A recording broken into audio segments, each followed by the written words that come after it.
సోదరా సోదరి మణులారా మీ అందరికీ నా హృదయపూర్వक నమస్కారములు.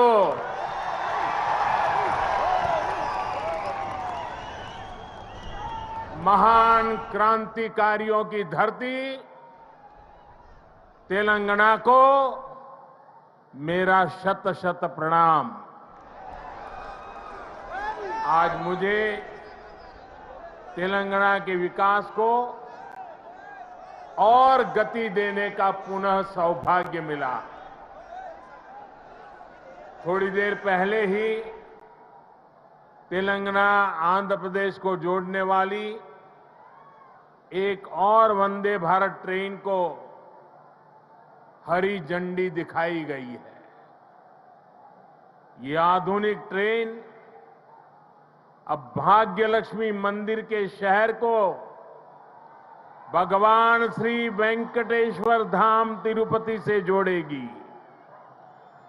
यानी एक प्रकार से ये वंदे भारत एक्सप्रेस आस्था, आधुनिकता, टेक्नोलॉजी और टूरिज्म को कनेक्ट करने वाली है. इसके साथ ही आज यहां 11,000 करोड़ रुपए से अधिक के प्रोजेक्ट्स का लोकार्पण और शिलान्यास हुआ है. ये तेलंगाना की रेल और रोड कनेक्टिविटी से जुड़े प्रोजेक्ट्स हैं, हेल्थ इंफ्रास्ट्रक्चर से जुड़े प्रोजेक्ट्स हैं. मैं विकास के इन सभी प्रोजेक्ट्स के लिए आपको, तेलंगाना की जनता को बहुत बहुत बधाई देता हूं, शुभकामनाएं देता हूं. साथियों, तेलंगाना को अलग राज्य बने करीब करीब उतना ही समय हुआ है जितने दिन केंद्र में एनडीए की सरकार को हुए हैं. तेलंगाना के निर्माण में, तेलंगाना के गठन में जिन सामान्य नागरिकों ने, यहां की जनता जनार्दन ने योगदान दिया है, मैं आज फिर एक बार कोटि कोटि जनों को आदरपूर्वक नमन करता हूं. तेलंगाना के विकास को लेकर, तेलंगाना के लोगों के विकास को लेकर जो सपना आपने देखा था, तेलंगाना के नागरिकों ने देखा था, उसे पूरा करना केंद्र की एनडीए सरकार अपना कर्तव्य समझती है. हम सबका साथ, सबका विकास, सबका विश्वास, सबका प्रयास के मंत्र को लेकर के आगे बढ़ रहे हैं. हमने पूरा प्रयास किया है कि भारत के विकास का जो नया मॉडल बीते 9 वर्षों में विकसित हुआ है, उसका लाभ तेलंगाना को भी ज्यादा से ज्यादा मिले. इसका एक उदाहरण हमारे शहरों का विकास है. बीते 9 वर्षों में हैदराबाद में ही करीब 70 किलोमीटर का मेट्रो नेटवर्क बनाया गया है. Hyderabad multi modal transport system MMTS project पर भी इस दौरान तेजी से काम हुआ है. आज भी यहां 13 एमएमटीएस सर्विस शुरू हुई है. एमएमटीएस का तेजी से विस्तार हो, इसके लिए इस वर्ष के केंद्र सरकार के बजट में तेलंगाना के लिए 600 करोड़ रुपए रखे गए हैं. इससे हैदराबाद, सिकंदराबाद सहित आसपास के जिलों के लाखों साथियों की सुविधा और बढ़ेगी। इससे नए बिजनेस हब बनेंगे, नए इलाकों में इन्वेस्टमेंट होना शुरू होगा।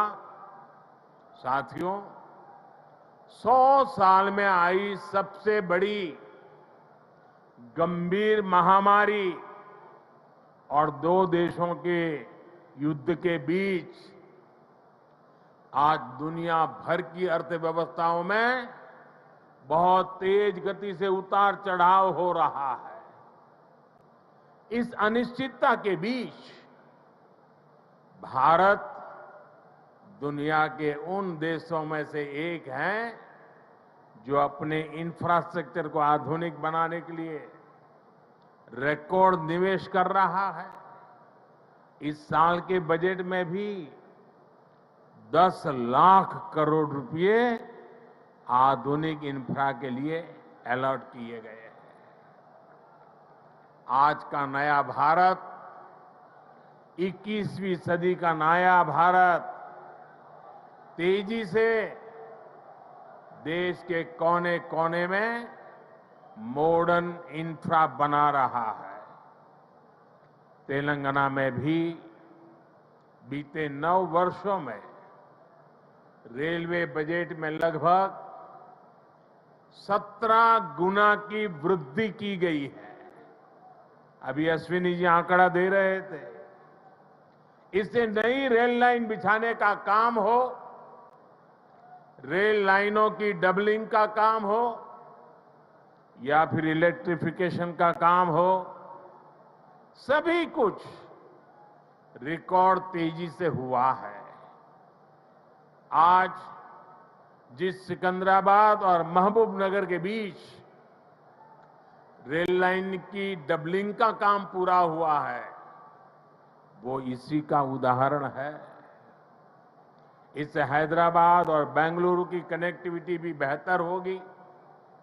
देश भर के बड़े रेलवे स्टेशनों को आधुनिक बनाने का जो अभियान शुरू हुआ है, उसका लाभ भी तेलंगाना को मिल रहा है।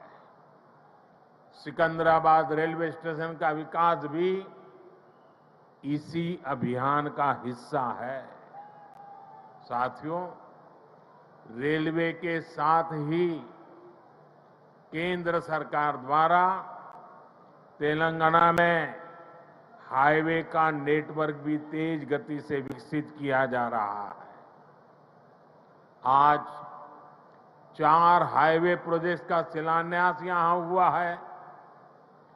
2300 करोड़ की लागत से अक्कलकोट कर्नूल सेक्शन को हो, 1300 करोड़ की लागत से महबूबनगर चिंचोली सेक्शन का काम हो, करीब 900 करोड़ रुपए की लागत से कलवाकुर्ती कोल्हापुर हाईवे का काम हो, 2700 करोड़ की लागत से खम्मम देवरापल्ली सेक्शन का काम हो। केंद्र सरकार तेलंगाना में आधुनिक नेशनल हाईवे निर्माण के लिए पूरी शक्ति से जुटी है। केंद्र सरकार के निरंतर प्रयास की वजह से आज तेलंगाना में नेशनल हाईवे की लंबाई 2 गुनी हो चुकी है। साल 2014 में जब तेलंगाना का निर्माण हुआ था, तब यहां 2500 किलोमीटर के आसपास नेशनल हाईवे थे। आज तेलंगाना में नेशनल हाईवे की लंबाई बढ़कर के 5000 किलोमीटर पहुंच गई है। इन वर्षों में केंद्र सरकार ने तेलंगाना में नेशनल हाईवे बनाने के लिए करीब करीब 35,000 करोड़ रुपए खर्च किए हैं। इस समय भी तेलंगाना में 60,000 करोड़ रुपए के रोड प्रोजेक्ट्स पर काम चल रहा है। इसमें game changer Hyderabad ring road का प्रोजेक्ट भी शामिल है। साथियों, केंद्र सरकार तेलंगाना में इंडस्ट्री और खेती दोनों के विकास पर बल दे रही है। टेक्सटाइल ऐसा ही उद्योग है जो किसान को भी